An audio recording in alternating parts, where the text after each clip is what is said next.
Pumayag na nga ang rain or shine na i-trade na nga etong si Ray ng Batak.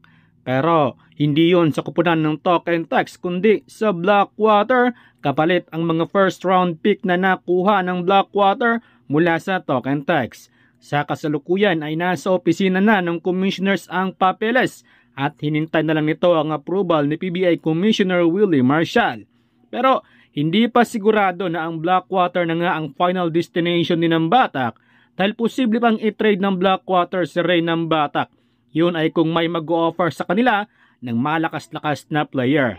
Dahil interesado din kay ng Batak ang Talk and Text. Well, hindi naging madali para kay Coach Yeng Guiao na bitawan si ng Batak. Ayon nga mismo kay Coach Yeng Guiao na bago pa man ang trade ay kinausap muna nito si ng Batak at pumayag naman ito.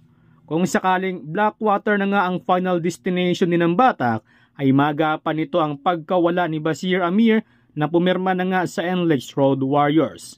Bukod kay ng Batak ay nakuha nga nila noong nakaraan ang former PBA MVP na si James Yap. Samantala nakatakda namang pipirma ng kanyang bagong kontrata ang forward na si Barclay Ibona sa kupunan ng Talk and Text.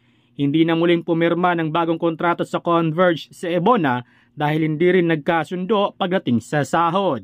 Panghuli sa ating update mga idol, good news para sa mga SMB fans dyan dahil healthy ang lahat ng mga players ng San Miguel Beermen, maliban lamang kina Vic Manuel at Terence Romeo na nagkaroon nga ng injury.